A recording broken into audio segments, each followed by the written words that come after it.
Bonjour à tous, c'est Damien Fauché. Aujourd'hui sur pleindetrucs.fr, je reçois Mickaël Pinaton de traverserlafrontière.com. Donc Mickaël, ça fait environ 9 ans qu'il voyage et qu'il gagne sa vie en même temps. Donc lui aussi, il s'est créé une alternative au métro boulot dodo. Et du coup, je lui ai posé pas mal de questions sur à quoi ressemble sa vie de voyageur, là où il en est de ses projets, comment il se finance, comment il s'est lancé.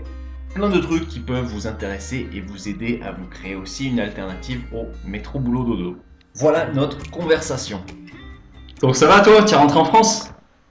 Ouais, voilà, de retour en région parisienne. Ok, t'as un appart ou quoi là-bas? Non, là, je suis chez ma mère. Ouais, c'est bien, ça fait un bon point de chute quoi. Non, mais je suis pas souvent, j'y suis, allez, entre un et 2 mois. Enfin, il y a peut-être 1 ou 2 mois dans l'année, quoi. Ok, ok. Et le reste du temps, tu voyages à plein tube? Ouais, bah ouais, c'est le but du jeu. C'est le but du jeu, ouais, c'est d'être le plus souvent, parce que même moi, j'aime pas forcément être ici. Enfin, tu vois, je suis chez ma mère, c'est pas le truc le plus fun du monde, quoi. J'avoue. Donc non, non, bah là, je reviens du Sénégal, Cap-Vert, et là, je reste 2 mois ici. Bon, je vais bouger en France, je vais passer tout le temps là, mais le but, c'est de préparer le prochain voyage, quoi. Ok, du coup ce nouveau voyage, il y a un petit effet d'annonce que tu as prévu. Et pour l'instant, qu'est-ce que tu peux nous en dire? Donc, ce que je peux dire, c'est que je vais partir pendant 6 mois en voyage d'itinérance, tu vois, que je vais traverser une dizaine de pays, mais si je peux pas en dire beaucoup plus. Ok, et comment t'as eu l'idée de faire ça? Ce voyage-là, Ouais, bah en fait, j'ai toujours voulu aller visiter certains pays que je peux pas encore dire. ouais, ouais, ouais. Et du coup, je me suis dit, au lieu de prendre un avion et y aller, et puis revenir en France, d'y aller, on va dire, en traversant d'autres pays, en voyageant, en étant beaucoup plus, on va dire, en itinérance. Parce que moi, j'aime bien quand je voyage, habituellement, je suis plus en mode, je vais quelque part et j'y reste longtemps, Ouais. ou bien je me fais des vacances de quelques semaines. Mais tu vois, au Sénégal, je suis resté 3 mois. Avant, j'étais au Vietnam, j'y suis resté 10 mois, donc 8 mois au même endroit, à Da Nang. On était à Euh, côté, hein. J'étais à Royan. ouais, ouais, ouais. Et du coup, j'aime bien rester un longtemps. Et du coup, là, je vais faire un mode de voyage un petit peu différent où tous les jours, je vais bouger et pendant 4 à 6 mois, quoi. Donc, juste envie de faire quelque chose vraiment de différent comparé à ce que je faisais d'habitude, quoi. Ouais, carrément. Là, c'est vrai que ça a l'air assez différent. Et du coup, niveau boulot, tu sais comment tu vas t'organiser?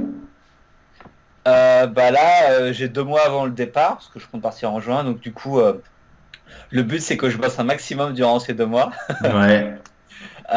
pour, on va dire, préparer à l'avance un maximum de choses. Donc, moi, généralement, l'été, je prends toujours 2 mois de vacances, entre guillemets, juillet, août.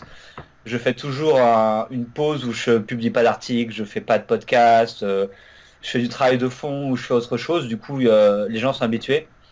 Mais là, il suffit juste que j'ai du contenu qui soit prévu en avance pour le publier. Et puis après, quand je serai en voyage, je pourrai aussi publier. Je publierai pas mal de photos, de vidéos sur la route, etc. Après, ce qui va me ralentir, c'est plus en ce qui concerne l'écriture de livres. Parce que du coup, je suis en train d'écrire un. Et c'est vrai que ça va être plus compliqué d'être tous les jours en voyage, de pouvoir avoir une routine d'écriture, ça va être très très compliqué. C'est clair. Donc à ce niveau-là, ouais, je sais pas trop comment ça va se passer. Je trouverai le temps quand je le trouverai, mais ce sera plus compliqué. Mais en même temps, parfois, il faut faire des choix. Donc là, pendant 2 mois, j'ai fait le choix j'ai vraiment me focus, et puis après, ce sera un peu plus cette liberté, quoi. Ok, ok, ok. Du coup, une question vis-à-vis de où t'en es toi de ton activité. Bon, j'ai vu aussi ton objectif d'écrire 10 livres en 10 ans, c'est ça? Mhm. Ça m'a fait bien triper. Ouais, parce que du coup, j'ai des lecteurs à moi qui m'ont parlé de toi. Et D'accord. du coup, j'ai regardé et je me suis dit, oh, il a l'air bien cool, tout ça.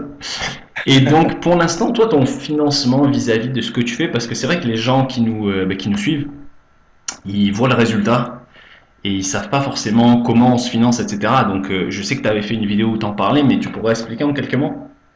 Ouais. Il faut savoir que je voyage depuis longtemps maintenant. Ça fait 9 ans que j'ai commencé à voyager. Donc j'ai eu plusieurs financements, on va dire, imaginables depuis que j'ai commencé. Donc au début, voilà, je faisais des boulots étudiants et puis après, je partais avec les économies que j'ai fait. Après, j'ai fait des petits boulots quand j'étais à l'étranger. Ensuite, j'ai eu une grosse période où en fait, j'ai créé ma propre entreprise que je n'ai plus maintenant, qui s'appelait à l'époque étudesinfo.com. Et donc ça, en gros, c'était un site web qu'on avait avec un associé, et du coup qui aidait les étudiants en santé après le bac en fait. Et du coup, ça c'était un site qu'on gérait, voilà, mon associé il voyageait pas mal, moi aussi je voyageais pas mal, et du coup, les revenus publicitaires de ce site-là, parce qu'à l'époque, je sais pas, on devait faire 1 500 € par mois de revenus publicitaires. Chacun? Non, non, tout sur le site en fait. Ok, ouais. À la base, c'était juste ça. En fait, c'est ça qui est le déclic parce qu'on avait créé ce site un peu en side project, tu vois, à la base. Et on a vu que ça rapportait un peu d'argent, donc on a commencé à voyager un peu. On dit, ah bah ça nous rapporte encore de l'argent en voyage. Bah ouais. Donc fallait bosser dessus, mais du coup, on continuait, si tu veux, à bosser dessus. Mais c'était vraiment que de la pub, c'est-à-dire que nous, on faisait rien, c'est-à-dire qu'on créait du contenu, on essayait de faire du référencement, etc. Bon, c'était il y a 5-6 ans, donc c'était un peu plus simple il y a 5-6 ans. Mais on mettait juste de la pub AdSense et tous les mois AdSense on voyait 1000 à 1500 € selon les mois. Donc vous dites, putain, trop bien quoi. Waouh. Et ça représentait un trafic de combien pour avoir, enfin à l'époque, pour avoir 1 500 € d'AdSense? À l'époque, là, comme ça, c'est compliqué. Parce que le trafic il a tellement évolué à cette époque-là, peut-être qu'on avait peut-être 50 000 visiteurs par mois, peut-être. Ok. 50-60 000 par mois, entre 50 et 100 000, je te dirais, mais ça remonte à longtemps. Donc Ouais, c'est un ouais. peu. Ça, c'était il y a 9 ans. Bon, ah non, c'était pas il y a 9 ans, ça c'était il y a 6 ans. Et après, en fait, avec tous ces revenus-là, on s'est dit que ce serait con de rien faire avec, enfin de juste d'en profiter sans monter un truc. Donc en fait, là-dessus, on a créé une entreprise avec les statuts, une SARL, etc. Et cetera. Et du coup, à partir de là, on a fait grossir le truc en termes de trafic, en termes de chiffre d'affaires, en termes d'employés, en termes de clients, etc. Donc il y a une partie, voilà, au début de mes voyages, c'était plus voilà, des petits boulots, des emplois, je partais en vacances, je finançais de façon assez classique. Après l'entreprise, où du coup, j'avais des revenus qui étaient assez indépendants d'où est-ce que je me trouvais. Ouais. On a revendu cette entreprise-là en 2014. On est en quelle date là? On est en... Attends, je regarde. On est en Ah non, en avril 2018. On est en avril 2018. 2018, ouais. On a revendu cette entreprise en septembre 2014, donc il y a 3 ans et demi quasiment. Donc après qu'on l'ait revendu, en gros, moi je suis reparti voyager. C'est à ce moment-là que j'ai créé Traverser la frontière. On y reviendra peut-être. Et du coup, à ce moment-là, j'avais un peu d'épargne. Donc j'ai utilisé l'épargne que j'avais du fruit de la vente de l'entreprise. Ouais. Parce qu'il faut savoir que pendant 3-4 ans, on avait des petits salaires, si tu veux. On se payait 500 € par mois, 700 € par mois, 1000 € par mois. À la fin, on montait à 1500 € par mois, même vivant sur Paris. Du coup, impossible d'économiser en fait. Ouais. Pendant 3 ans, on vivait mois après mois, mais ça fonctionnait. Mais du coup, à la fin, on a réussi à le vendre l'entreprise et du coup, j'avais une épargne suffisante pour pouvoir voyager un petit peu. Ouais. Donc, depuis 3 ans et demi, je voyage. Donc, au début, la première année, deuxième année, c'était avec l'épargne. Et depuis que j'ai commencé à écrire des bouquins, que mon blog a grossi en audience, du coup, je vis à 80-90% des revenus tirés de mon blog, Ok. mes bouquins. Il est 10% qui reste? Non, j'ai dit 80-90 Ouais. de mes revenus. Bah, c'est toujours l'épargne en fait. Ok. Tu continues de prendre dans ton épargne. Je continue de prendre en épargne parce que mes revenus sont pas assez suffisants. Des fois, je me fais des voyages. Là, j'étais au Oui. Cap-Vert pendant 2 semaines, ça m'a coûté cher parce que le billet d'avion c'était compliqué. Donc, il y a des mois en fait, mes revenus vont pas être assez suffisants. Ouais. C'est Donc, pas je le vais devoir même toujours prix au continuellement prendre en Vietnam et au épargne. Cap-Vert, quoi. Ouais, ouais, Cap-Vert, enfin, Vietnam, c'était bien pour le budget. J'étais là-bas. J'étais peut-être à 600 € de budget mensuel, du coup, j'étais bon. Là, Cap-Vert, en 2 semaines, j'ai dû dépenser au moins 1 200 € si tu veux en tout. Hmm. Sachant que pour moi c'est élevé parce que moi ça me fait un budget d'un mois, 2 mois selon où je suis. Donc c'est vrai que C'est ça. sûr, c'est sûr. C'est vrai que ça prend en compte là où on a envie d'aller et le prix que ça va coûter, quoi.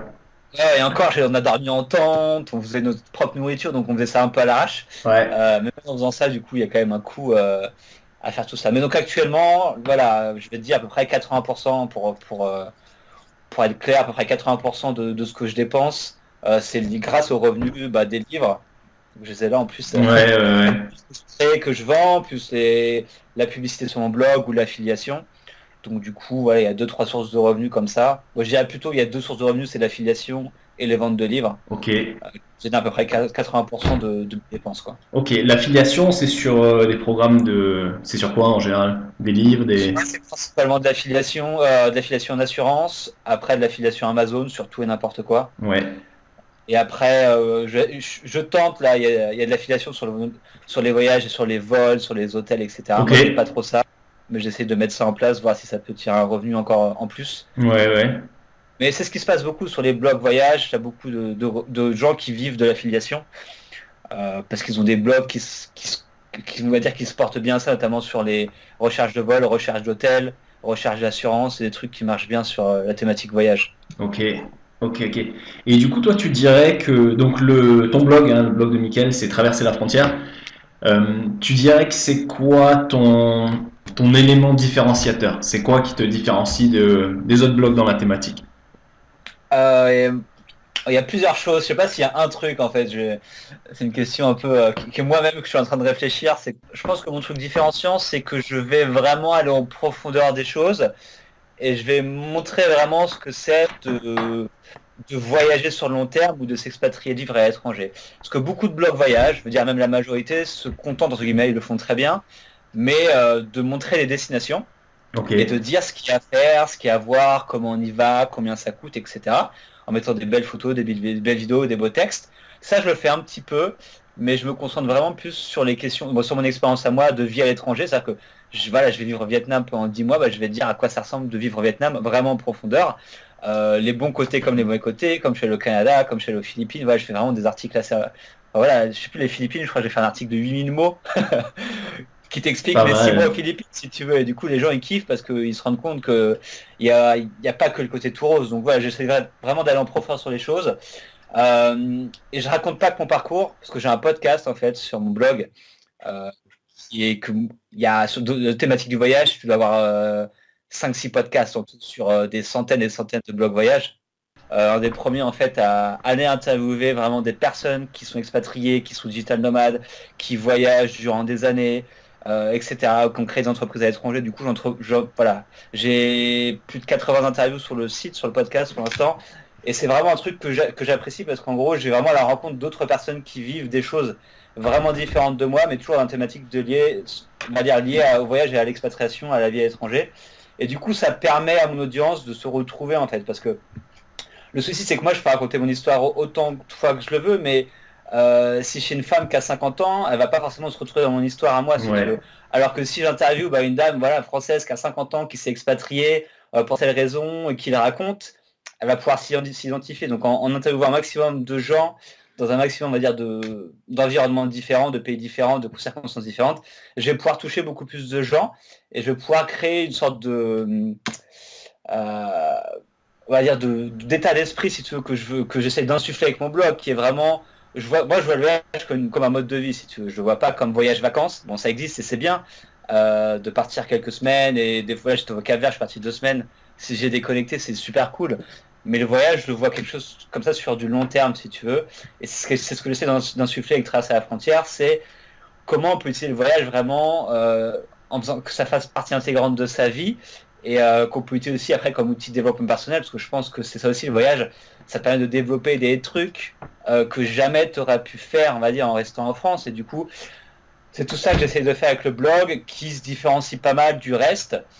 J'écris aussi des bouquins, donc ce qui est vraiment différent, c'est-à-dire que je vais vraiment en profondeur, c'est-à-dire que les podcasts c'est du contenu long, je fais des articles qui sont longs, je fais des livres qui sont longs, donc j'essaie vraiment d'aider les gens et les accompagner sur toutes ces thématiques-là, mais de façon concrète et pas juste je te montre des belles images d'un pays, je te dis combien ça coûte et puis je te laisse comme ça, quoi. J'essaie Ok. vraiment de prendre un peu la main des gens et de les accompagner dans leur problématique, quoi. Pour qu'eux aussi puissent se lancer et voyager comme ça, quoi. Et Oui, voilà, intégrer le voyage davantage à leur vie. c'est ça exactement. Et je reçois plein d'emails, enfin, de gens qui sont partis voyager grâce à moi, qui sont partis seuls, qui ont quitté leur job ou qui s'expatrient à l'étranger. Enfin, c'est un truc de dingue. Et de plus en plus de gens me demandent mais comment on fait pour aller vivre à l'étranger, enfin, c'est pour ça que je fais autant de contenu, que je parle du financement aussi beaucoup dans le livre que j'ai écrit Voyage à durée indéterminée. Il y a la moitié du livre qui est lié au budget et au financement. Ok, ouais. Parce que c'est tout le monde me pose la question, mais comment on fait pour voyager pendant 3 ans voilà, c'est une question d'équipe, de budget, etc. Et j'explique tout ça en détail.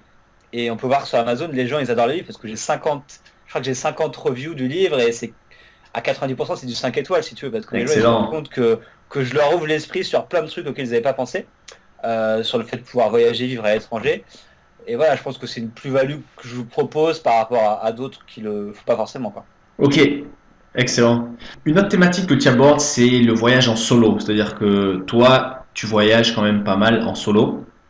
Ouais. Et par rapport à ça, comment tu te sens en fait? Je veux dire, parce que le fait de voyager en solo, enfin moi ça fait 5 ans et demi là, quasiment 6 ans que je voyage. Il y a eu une bonne partie du temps quand même en couple. Tu te sens pas un petit peu déconnecté des fois ou quoi des gens? Alors, ça c'est une des plus grosses images qu'on a du voyage en solo qui est que justement tu vas rester tout seul dans ton coin, que tu vas parler à personne et que tu vas être un peu déconnecté comme tu dis. Mais en fait, c'est le contraire. Je sais pas à quel point tu as voyagé seul, mais en tout cas pour moi c'est le contraire parce que Attends, du coup, je vais reformuler avant parce que je crois, enfin, je vais reformuler ma question. vas-y. Euh, j'ai voyagé moi en solo, on va dire 2 ans et demi, ouais, quelque chose comme ça. Et même maintenant, c'est hyper facile de rencontrer des gens. C'est-à-dire que ne serait-ce que avant-hier soir, j'ai rencontré d'autres surfeurs, hein, je fais pas mal de surf. Et on allait manger, donc une dizaine de personnes, tu crées des liens, tu fais des choses ensemble, etc. Et ça, c'est toutes les semaines. Donc, c'est assez facile de créer des relations, mais il y a un autre aspect, c'est les relations plus approfondies. Tu vois, par exemple, de temps en temps, il y a des gens qui viennent. Moi, je suis aux Canaries hein, depuis 8 mois, quelque chose comme ça. Ok. Et par exemple, il y a quelqu'un qui vient, il y a un gros feeling, etc. Peut-être même qu'il a un boulot de nomade digital ou quoi. Il va en rester 1 mois ou 2 mois. Tu crées une bonne connexion. Et après, la personne s'en va. Et du coup, tu recommences un petit peu ce cycle d'amitié. Je sais que quand j'étais parti du Japon l'an dernier, je commençais à avoir un cercle d'amis assez costaud. Et à chaque fois, ça fait un peu une déchirure, tu vois, de recommencer. Qu'est-ce que tu penses de ça? Je te vois sourire, donc. Bah oui, parce qu'on le vit tous, malheureusement. Surtout quand on a un mode de vie un peu où, comme tu dis, bah, tu te poses un petit peu longtemps, tu crées des amitiés, justement un peu plus approfondies, et qu'après tu quittes l'endroit où tu quittes les gens, où ils te quittent, et tu faut tout recommencer à zéro. Exact. Et ça, c'est le point, on va dire, c'est pas, je pense que c'est pas lié forcément au voyage en solo, c'est lié au mode de vie que tu as. Parce que c'est pareil si tu es en couple et que tu restes un an en endroit, tu te crées des liens, après tu pars. Si tu veux, si tous les ans tu pars d'endroit, tu recrées cette même déchirure constante. Donc, et par rapport à ça, il n'y a pas vraiment de solution. Enfin, il n'y a pas vraiment de solution, à part de maintenir les liens, on va dire, virtuellement, mais c'est plus compliqué. C'est plus compliqué. Ouais. Mais oui, c'est quelque chose qu'on intègre. Enfin, moi, c'est vrai, je suis arrivé au Sénégal, je suis resté 3 mois. Au début, voilà, j'étais tout en mode, vas-y, je rencontre des gens, après j'ai un petit cercle d'amis, je les revois, c'est cool. Et puis, un mois avant de partir, putain, je vais partir, du coup, qu'est-ce que je fais? Du coup, je leur dis au revoir, et puis qu'est-ce qui se passe? Souvent, pas grand-chose, que tu dis au revoir, après, tu te parles une fois par mois sur Facebook, et puis voilà, quoi. Euh, ça c'est compliqué, je pense que c'est plus lié au mode de vie plutôt que d'être en solo. Mode de vie de digital nomade, c'est souvent comme ça. Donc après, c'est bien de se créer des liens virtuels qui restent si tu veux. Parce que mine de rien, quand on a ce mode de vie-là, on est toujours sur Internet et d'avoir des gens à qui on peut parler n'importe quand, qu'on soit n'importe où, c'est quand même bien. Euh, mais franchement, ça fait partie du mode de vie. C'est vrai, tu choisis ce mode de vie-là, tu choisis ce mode d'amitié-là aussi. Ouais. Et si tu veux quelque chose qui soit vraiment durable, il faut que tu restes plusieurs années à un endroit, quoi. C'est ça, c'est ça. Et moi, je te pose la question aussi parce que depuis 5 ans et demi, là, je bouge et à force d'avoir toutes ces séparations avec tous ces gens, parce qu'il y a des gens super que tu rencontres forcément, et j'en suis à un point où je me dis, voilà, j'ai envie de construire un petit peu plus quelque chose, et c'est pour ça que les Canaries, je me dis, c'est pratique, c'est pas très loin de la famille, c'est pas très loin des amis. Ils peuvent venir me voir d'ailleurs. Il y en a qui sont venus, il y a ma famille qui vient là dans une semaine, donc je suis super content. Et en même temps, c'est quand même tropical, tu vois, là j'ai mon bureau, je vois la mer en face, je peux faire du surf plusieurs fois par semaine. J'ai envie de garder un petit peu ça parce que justement c'était douloureux le fait de ne pas être posé. Donc pour toi, c'est pas une problématique que tu as.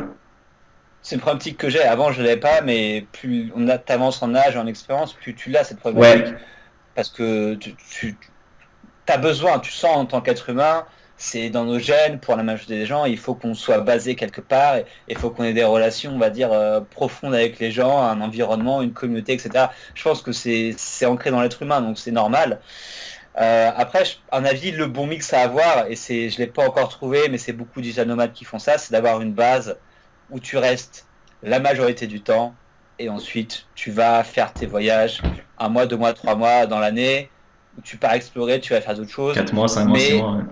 ouais, mais du coup d'avoir une base au moins la moitié de l'année, Ouais, de ouais, six ouais. de 6 à 9 mois, tu restes au même endroit avec un endroit qui te plaît, avec des gens que tu aimes, un environnement que Exactement. tu aimes bien, et le reste tu vas explorer parce que tu peux pas rester avec notre personnalité, je pense, et notre travail. On a envie d'aller voir ailleurs aussi, donc c'est obligatoire. Mais avec beaucoup de rencontres, c'est un peu ça que les gens pour qui testent ça, ça fonctionne plutôt bien parce que tu as ces deux besoins qui sont assouvis, si j'ose dire. Moi, j'ai pas trouvé l'équilibre encore, je vais être honnête. J'aimerais bien y aller, mais faut trouver l'endroit qui te plaît bien. Donc, Ok, c'est pas. c'était ma question suivante.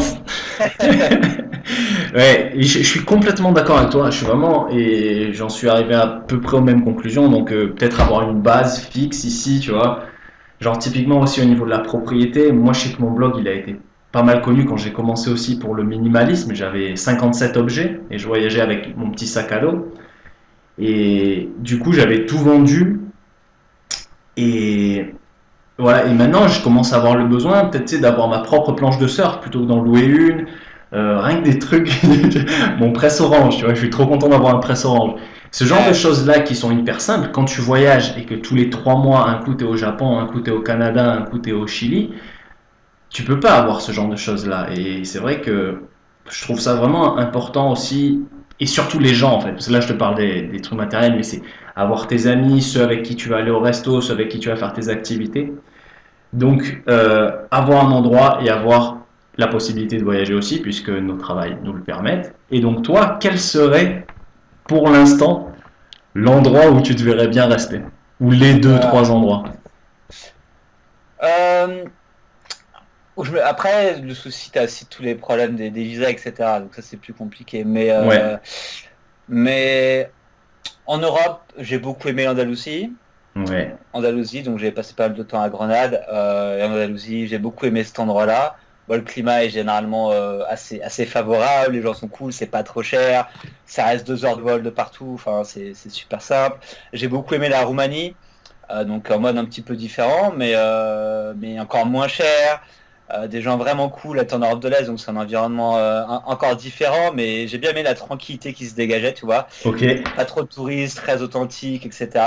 En Europe, ce seraient les deux endroits que je verrais. Je connais un peu les Canaries. Je suis pas allé assez allé, donc je connais que Lanzarote malheureusement. Ok. Mais les Canaries me tentent depuis longtemps. J'ai pas eu l'occasion d'aller explorer un peu plus. C'est bien. Si tu veux, je te ferai visiter. T'as un bon mix, t'es en Europe, mais t'as le climat qui va. Enfin bon. C'est ça. Et niveau visa aussi, du coup, t'as besoin de rien en fait. C'est ça. Après l'Asie, est-ce que je me verrais vivre durablement en Asie? J'ai fait pas mal d'Asie du Sud-Est, hein. J'ai fait Philippines, Vietnam, Thaïlande, Indonésie, etc. Je sais pas. Peut-être. Le climat il fait quand même super chaud. C'est un Le bon climat, point quand même. Bah, pour moi, c'est là, plutôt dans les plus le fait qu'il fasse bien chaud. ouais, ouais, mais il fait vraiment parfois c'est un peu pesant. Je sais pas. L'Asie peut-être. Peut-être. Je sais pas. J'ai pas encore trouvé peut-être en Asie le coin que j'aimerais. Et culturellement, j'ai quand même toujours du mal tu peux pas t'intégrer, c'est dur de t'intégrer, et du coup, sur le long terme, la langue c'est plus compliqué, tout ça, donc pour ça c'est un peu plus compliqué. Sinon, moi j'ai beaucoup aimé la Colombie quand j'étais en Amérique du Sud. Ok. Donc Colombie, tu vois, quand j'y étais, je me dis putain, pour vivre ici, tu vois, le climat est bien, t'as différentes villes, l'ambiance est bien, au niveau de coût de la vie, ça le fait bien aussi. Donc là, d'après ce que j'ai vu, ouais, ce serait Espagne, Roumanie, Colombie, ce seraient les pays où je me même voir vivre probablement, si tu veux. Ok. Mais là, j'ai pour ambition d'aller au Mexique l'année prochaine, j'espère. Parce que justement, c'est un des pays où il est assez facile de s'installer, qui a des bonnes infrastructures, ça parle espagnol, donc c'est assez simple. Et j'ai eu beaucoup de retours positifs, que ce soit de voyageurs, digital nomades ou expats sur le Mexique. Donc j'aimerais bien aller voir ce Ouais. que ça donne là-bas. Mais pour l'instant, non, j'ai pas de base. Ok.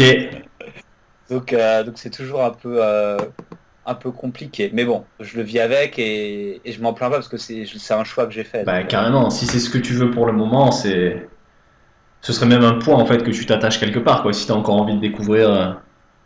ouais, c'est ça. Pour l'instant, je le verrai comme un poids. Après, parce que j'ai encore deux, trois trucs à faire au niveau voyage, mais je sens que ça arrive. En tout cas, l'envie de, comme tu dis, d'avoir ton presse citron, d'avoir ton truc presse orange. C'est ton couteau qui coupe, parce que ça, c'est chiant, les couteaux aussi. T'arrives à un endroit, il n'y a pas de couteau, tu l'achètes un bien, après tu pars, tu fais putain, tu vas pas m'emporter avec toi, ton couteau, si tu veux, c'est Bah ouais, galère. dans l'aéroport, difficile. Ah, donc ça, c'est un truc chiant aussi. Mais bon, c'est des petits trucs matériels. Après, ça viendra aussi avec le temps, avec l'évolution de ce que tu as besoin.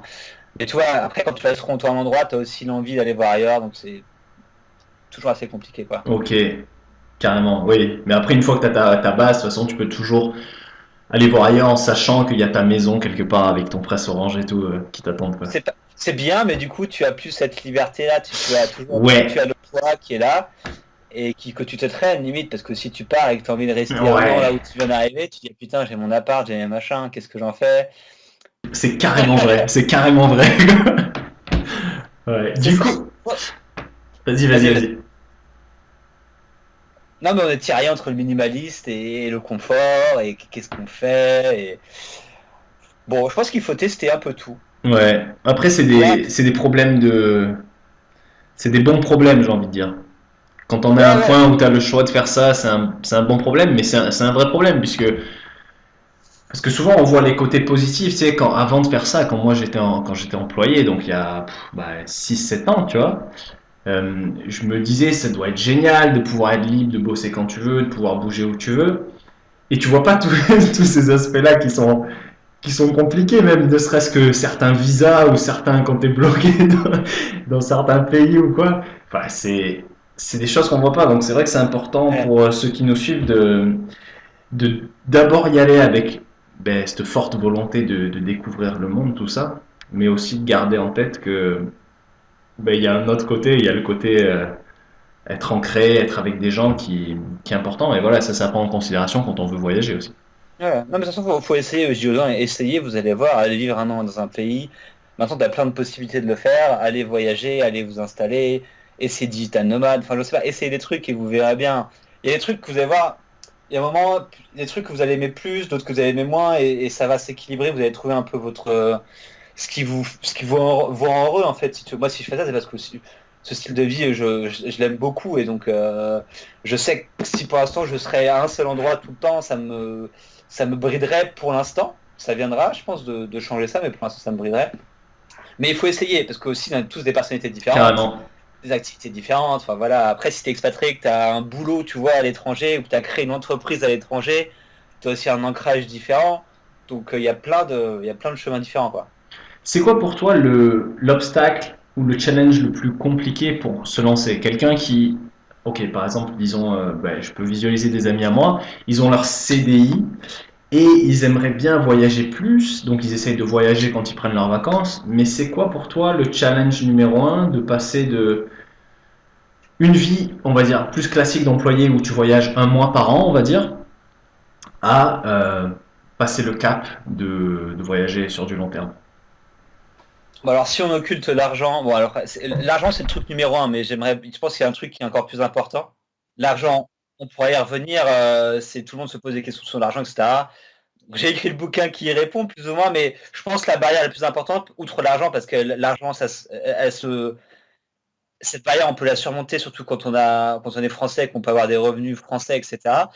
La grosse barrière, en fait, elle est dans la tête, elle est mentale, et c'est de faire le shift, le changement entre se dire, je vais plus être employé, je vais plus avoir ma routine, etc., à passer dans un truc inconnu, parce que c'est l'inconnu, et du coup, beaucoup de gens, je pense, c'est la peur de faire ce changement mental, d'aller vers l'inconnu en fait. C'est la peur de l'inconnu, je pense, le plus ce qui freine les gens, parce que quand tu pars 3 semaines en vacances, avant en vacances, tu reviens, c'est pas vraiment l'inconnu parce que tu as planifié tes vacances, tu sais où tu vas, tu sais ce que Mhm. tu vas faire, tu reviens chez toi, ton travail, etc. Mais si tu pars, tu dis, tu pars 1, 2 ou 3 ans et tu sais pas forcément quand tu reviens où tu vas aller, là c'est le modèle mental, il est opposé de ce que tu as toujours vécu. Et du coup, on a peur de ce qu'on connaît pas. Donc ça, c'est pour tout le monde. Moi aussi, hein, quand je suis allé au Sénégal, j'avais un peu peur. Je me dis, attends, qu'est-ce qui va se passer là-bas? Tu vois, genre. Mais Ouais. il faut franchir cette barrière de la peur qu'on a et se dire que la vie est une suite, on va dire, d'étapes et qu'il faut essayer de les franchir et voir ce qu'il y a derrière. Et encore une fois, si ça te plaît pas, tu reviens à ta routine, tu vois, ou tu reviens Ouais, à ton ouais, truc de ouais. base. Avoir cette confiance-là que même si ça se passe pas comme prévu, tu vas pouvoir retourner à ce que tu as déjà, quoi. Par exemple, si tu avais un boulot, tu peux te fixer, trouver un budget, ce que tu as dit tout à l'heure aussi sur tes premiers voyages. Moi, j'ai fonctionné à peu près de la même manière, mais c'est au début, tu accumules une certaine somme, donc de manière délibérée, tu te dis, je vais garder de l'argent plutôt que de le dépenser immédiatement pour pouvoir me donner 6 mois, un an pour voyager et en même temps se donner un objectif. Donc quand moi j'ai lancé mes premiers business, du coup je me suis dit ok, j'ai tant de temps avec le budget que j'ai actuellement pour réussir. Et quand je dis réussir, c'était être capable de me financer simplement avec mes propres activités, quoi. Donc ça aussi, le fait de se donner une échéance et d'avoir la sécurité que quand tu vas revenir, dans le pire des cas, tu peux retrouver un boulot. Voilà, ça c'est quelque chose qui aide énormément. Et comme tu disais aussi, essayer. Parce que des fois, on imagine des choses et en pratique, c'est très différent. J'avais un ami à moi, enfin, j'ai toujours, c'est un de mes meilleurs amis d'ailleurs, qui est venu me rendre visite quand j'habitais au Cambodge. J'étais un peu plus d'un an au Cambodge. Et en fait, il pensait vraiment que le voyage était quelque chose pour lui et il s'est rendu compte qu'en fait, c'était fatigant et tout. Et finalement, c'était pas adapté pour lui. Il est resté un mois, il s'est régalé. Il s'est dit, c'est génial pour des vacances. Je sais pas comment tu fais pour rester aussi longtemps. Tu vois. Et du coup, ce genre d'expérimentation, je pense que ça vaut vraiment le coup parce que tu as des gens qui se disent toute leur vie, et si je voyageais, comment ce serait? Et puis tu vois qu'il y a un an qui est passé, 2 ans qui sont passés, 3 ans, 4 ans, 5 ans, et que ça se concrétise pas. Tandis que si tu essayes, au moins tu as une réponse. Qu'elle soit positive, que ce soit adapté à toi, que ça te plaise ou non, au moins tu as une réponse. Ah ouais, non, mais c'est sûr. Enfin, faut essayer, hein. Moi, c'est le but, le but de mon blog, c'est que les gens ils essayent ce qu'ils veulent faire, parce que au fond de toi, tu sais plus ou moins ce que tu as envie d'essayer de faire, ou ce que tu veux faire, ou ce que tu idéalises de faire. Tu l'as au fond de toi, enfin, tu le sens, enfin, tu y penses, tu regardes des Ouais, trucs, tu lis. C'est juste que t'as peur de franchir le pas, et effectivement, il y en a qui ont besoin. C'est une question après, voilà, un peu d'organisation, de finances, c'est des choses un peu plus rationnelles, mais à un moment, il faut y aller. Tu achètes ce billet d'avion ou tu prends la décision de quitter ton job. Ou... C'est une décision à un moment qui va impacter après tout le reste. Mais il faut la prendre parce que, comme tu disais, tu peux pas passer toute ta vie, toutes les années à voir tes rêves un peu t'échapper parce que t'as pas le courage de sortir d'une situation, quoi. Il y a un moment, il faut oser, hein. C'est pour ça que j'ai intitulé mon livre Oser voyager en solo. C'est-à-dire que vraiment, je dis non, mais faut oser le truc, quoi. C'est juste. carrément. Fais-le, essaye juste un petit peu quoi. Tu vas goûter, ce que j'aime bien dire dans les tu goûtes. Si ça te plaît pas, la saveur te plaît pas, tu n'en manges plus et puis c'est fini quoi. Si le, C'est une bonne si le Cambodge, tu le goûtes, tu l'aimes comparaison. pas, t'aimes pas les gens, la culture, la nourriture, tu n'y retournes pas et c'est pas grave quoi. Ouais. Ouais, ouais. Au moins, ça te fait une expérience et tu sais de quoi tu parles, quoi. Plutôt que de juste rester Ouais, dans le fantasme. Ok, est-ce que toi, tu ouais, as eu un élément déclencheur pour voyager? ouais. C'est un Alors, peu, c'est à la fois raconte-nous. classique et à la fois raconte-moi une histoire. C'est marrant parce que j'en parle, c'est l'élément déclencheur de mon prochain livre. En gros, mon prochain livre, j'écris l'autobiographie en fait de mes 10 dernières années. Ouais, Donc, comment j'ai commencé à voyager, etc. Bon, c'est un gros projet sur lequel je bosse. Mais du coup, en fait, tout part à la base d'une rupture amoureuse en France. Donc, en gros, j'étais avec quelqu'un entre 20 ans jusqu'à 22 ans. Et puis, je me suis fait larguer comme une merde. ok. Mon monde s'est écroulé. Et c'est à ce moment-là, en fait, j'ai réalisé que tout mon monde, en fait, tournait un peu autour d'elle et autour de mes études et un peu de façon assez, je sais pas, de façon routinière et très. J'avais pas grand-chose pour moi, si tu veux. J'avais pas exploré des choses ou tenté de pas avoir beaucoup de hobbies ou des choses comme ça. Et donc, là, bon, j'ai été triste pendant un moment et je me suis dit, il faut que je m'assise, faut que je fasse un truc, on va dire. Il me faut un choc. Et à cette époque-là, en fait, je faisais un stage. J'étais en licence 3, licence, ouais, troisième année de licence, et je faisais un stage en fait dans une boîte de e-marketing sur le tourisme. Et en gros, dans cette boîte-là, il y avait pas mal de gens d'étrangers ou des Français qui avaient fait Erasmus, etc. Ok. Et moi, je parlais à peine anglais, tu vois, mais je voyais les gens, ils étaient doués en langue. Ils m'ont dit, ouais, mais va à l'étranger, c'est de la balle, tu verras, tu vas rencontrer plein de gens, tu vas apprendre des langues étrangères. Et du coup, ils m'ont grave donné envie de partir. Et c'est à ce moment-là que je me suis démerdé en fait pour partir en Erasmus. Donc pour mon deuxième semestre, en gros, j'attaquais mon master 1.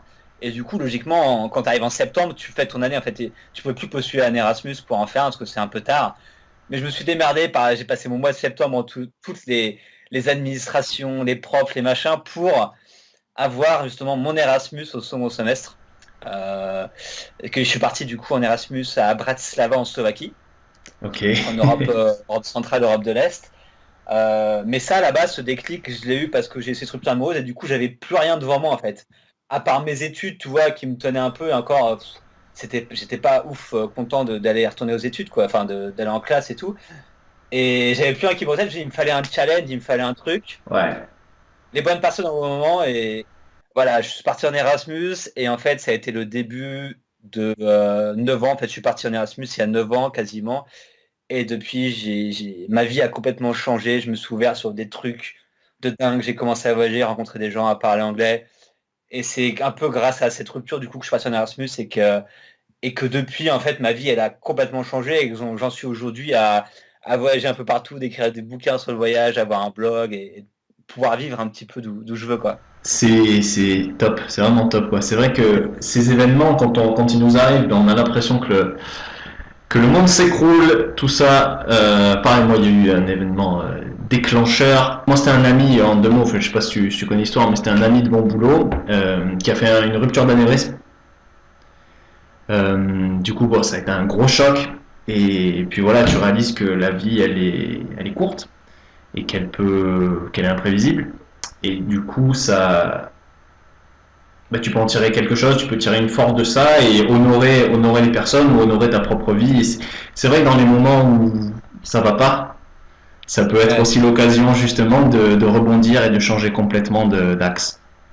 Ah, Donc, mais je suis pour d'accord, ceux hein. qui sont dans des périodes de grosses galères, qui nous écoutent, ça va vous Si vous donner galérez, un petit coup de boost. Voilà. Donc, sur le coup, euh, c'est pas top, mais ça peut aussi donner une énergie énorme, une impulsion pour tenter de nouvelles choses. ouais. Ok. Mais on peut pas le voir tout de suite, c'est ça le truc. On pourra Ouais. pas voir le résultat de ça. Tu vois, maintenant, moi je le vois 10 ans après, le résultat de cette Ouais. rupture, ce que ça a Complètement. donné. Et pendant des années, j'ai fait, mais putain, mais c'est de la merde, quoi. Qu'est-ce que je fais? Enfin, et genre, je voyais pas le positif dans tout ça, tu vois. Mais au final, 10 ans après, je peux dire maintenant, j'affirme que c'est la meilleure chose qui me soit arrivée, quoi. Malgré que sur le coup, j'étais 1000 pieds sous terre et j'étais malheureux, quoi. Mais au final, c'était un malheur qui a été bénéfique par la suite, quoi. Carrément, carrément. C'est les actions qu'on met en place, quoi. C'est les actions qu'on met en place en réponse à des situations un petit peu de stress ou de mal-être, quoi. Et puis les résultats, on en tire les fruits des fois des années plus tard. Ouais. Du coup, toi, à l'heure actuelle, là, tes projets pour la suite, donc il y a ce fameux voyage secret. Ouais, voyage qui durera 6 mois durant le reste de juin à novembre prochain. Ok, et si je te demande, par exemple, dans 5 ans, comment tu t'imagines? C'est difficile comme question, mais... Dans 5 ans, j'aurai ma base, enfin, Ok, parce que bon là j'approche des 32 ans. ok, Du coup, ça commence, je pense, 37 ans. Je pense que j'aurai ma base, j'aurai probablement trouvé la femme de ma vie. J'espère, au moins un ou deux enfants dans 5 ans, ce serait bien. ouais, Donc j'aurai ma base quelque part. Après, je continuerai à avoir, je pense, une vie un peu d'aventure. C'est pour ça que il faut trouver quelqu'un avec qui ça puisse coller en termes de personnalité, parce que c'est pas toutes les ouais, femmes qui ont cette appétence pour aller découvrir des choses, etc. Être curieux de la vie. Donc ouais, je me pense être un peu plus posé, avoir peut-être des enfants, une femme, professionnellement, je pense toujours être sur la même ligne, en tout cas toujours de continuer à ce que je fasse, se tracer la frontière. Sauf que là, je le fais depuis 3 ans et demi, donc 5 ans en plus, je serai probablement 10 fois plus gros. Enfin, c'est ce que j'espère, parce que généralement, la croissance a tendance à s'accélérer avec le temps. Donc, tu as mhm, cet effet boule de neige qui qui arrive, donc je commence à le sentir un petit peu, donc c'est intéressant. J'aurais publié logiquement 5 autres bouquins Ouais. dans 5 ans, donc probablement plus de revenus, plus d'opportunités, plus de possibilités au niveau professionnel, sans que je sache exactement ce que je ferais, parce que je pense que la vie elle est aussi faite de zigzags, et des fois tu vas tenter une expérience professionnelle, tu vas voir ailleurs, etc. Donc je sais que je continuerai ce blog-là à écrire, mais après peut-être que j'aurai une autre activité à côté. Peut-être du dur, peut-être autre chose, je sais pas, peut-être que je vais construire des maisons en bois, peut-être que j'en sais rien, je sais pas, tu vois. Ok, ouais. Ouais, tu restes ouvert à d'autres possibilités. Ouais, voilà, je vais continuer à faire ce que j'aime et ce que je connais, tu vois, le web, le blogging, le podcast, l'écriture, voilà, je connais ça et ça marche pas trop mal, mais j'aimerais bien aussi expérimenter d'autres choses. Ok. Peut-être en offline, tu vois, quelque chose qui a pas grand-chose à voir avec le online, parce que c'est Ouais, bien aussi de changer. c'est cool, c'est vrai. Moi, je donne des cours de surf en ce moment, en plus. Voilà, ça. Mais du coup, ça t'équilibre aussi ta vie parce que Ouais, t'es ouais, online ouais. tout le temps, t'es toujours dans ton écran et c'est pas forcément le mieux non plus. Ouais, ouais. Cool, cool, beau projet. Ouais, ça me parle beaucoup, donc Ouais. bien, c'est tout ce que je te souhaite. Ouais, ben on verra. La vie est tellement imprévisible, tu disais que 5 ans ça reste un horizon. Toi, je te disais l'année prochaine, j'aimerais aller au Mexique, mais j'en ai aucune idée de si je serai au Mexique l'année Oui, prochaine. oui, oui, c'est juste une idée comme ça, Ouais. voir si ça se concrétise ou pas. Et puis, il y a tellement de facteurs, parce que si tu trouves la femme de ta vie à une autre Ouais. destination qui n'a rien à voir avec le Mexique, peut-être que tu vas rester plus longtemps là-bas et Et oui, qui tu peux sait. pas prévoir ça en avance, quoi. Et puis, mais c'est une bonne question de demander où tu te vois dans 5 ans, en disant, parce que c'est bien aussi de se projeter. Je pense que c'est important. C'est un truc que j'ai réalisé récemment, c'est plus tu visualises où tu veux aller, plus les chances que tu y arrives sont grandes. Exactement, Parce que exactement. voilà, si je me visualise dans 5 ans avec une femme et des enfants, bah mes actions vont probablement matcher cette visualisation et me dire ok, bah faudrait que je me démerde pour rencontrer quelqu'un de bien qui ça va fonctionner, tu vois. Ouais, tu vas être vigilant sur ce genre d'indice, quoi. Voilà, je vais pas aller faire la fête et essayer de rencontrer la mère de mes enfants en boîte bourrée à 4 heures du mat, quoi. Ça va être compliqué. Ça paraît assez logique. Cool, nickel. Ben écoute, merci beaucoup pour les gens qui nous écoutent. Ils peuvent te retrouver donc sur ton site, traverserlafrontière.com, .com. yes, c'est mieux. Et ben écoute, merci beaucoup pour cette interview très intéressante. Donc, voilà, on a vraiment vu le côté humain derrière Nickel. Et puis voilà, donc si vous voulez aller voir ce qu'il fait, c'est sur traverserlafrontière.com. Merci. Merci, salut. Ciao. Et pour ceux qui veulent, j'ai aussi fait un petit résumé de toute cette conversation, donc avec les points clés qu'on a abordés. Et vous pouvez retrouver ça sur pleindetrucs.fr/frontières. Bonne journée à tous et à bientôt, salut.